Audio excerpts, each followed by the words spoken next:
রব্বুল আলামিন পরের আয়াতে কি বলেন?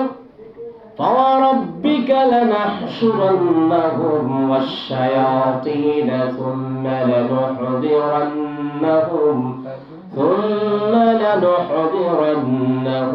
حَوْلَ جَهَنَّمَ جِثِيًّا। আল্লাহ রব্বুল আলামিন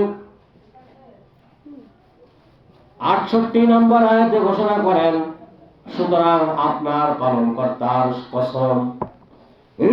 কার কসম দিচ্ছে? পালনকর্তার কসম।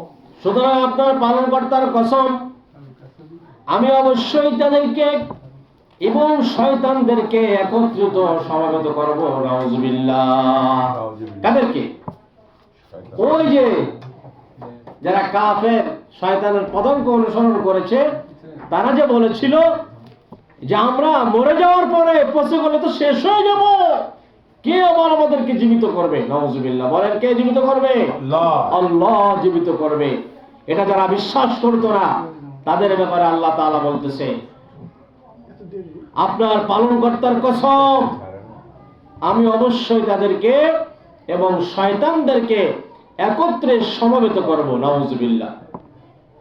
শয়তানের পদাঙ্ক যারা অনুসরণ করেছে, তাদের হাসন নাসন কার সাথে হবে? শয়তানের সঙ্গে হবে। অতঃপর অবশ্যই তাদেরকে নতুন অবস্থায় জাহান্নামের চারপাশে উপস্থিত করা হবে। নাউজুবিল্লাহ। নতুন হইয়া তাদেরকে কি করা হবে? জাহান্নামের চতুষ্পার্শ্বে উপস্থিত করা হবে। নাউজুবিল্লাহ। কাদেরকে? যারা এই যে বিশ্বাস করে না, যারা বলতো যে আমরা জীবন পেয়েছি, আমাদের আবার মৃত্যু কে করবে? নাউজুবিল্লাহ। আবার কে আমাদেরকে এই মৃত্যু থেকে আবার আমাদেরকে কে জীবিত করবে? এই চিন্তা করতো কারা? কাফেরেরা। এটা মুমিনের কাজ নয়। আল্লাহ তাআলা তো বলে দিয়েছেন, তারা এই কথা বলে, মানুষকে স্মরণ করে না। তারা বলে আমার মৃত্যু হলে আর তারপরে কি জীবিত অবস্থায় আমাকে কে উঠাবে? এই ধারণা কাদের?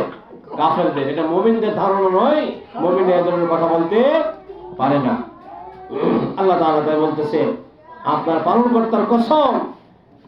নবীজিকে আল্লাহ তাআলা বললেন, হে নবী, আপনার পালনকর্তার কসম, আমি অবশ্যই তাদেরকে এবং শয়তানদেরকে একত্রিত করে কি করব? সমবেত করব, এক জায়গা করব। অতঃপর অবশ্যই তাদেরকে নতুজানু অবস্থায় জাহান্নামের ভিতরে চতুষ্পাশে তাদেরকে কি করব? উপস্থিত করব। নাউজুবিল্লাহ। আল্লাহ রাব্বুল আলামিন 59 নম্বর আয়াতে বলেন,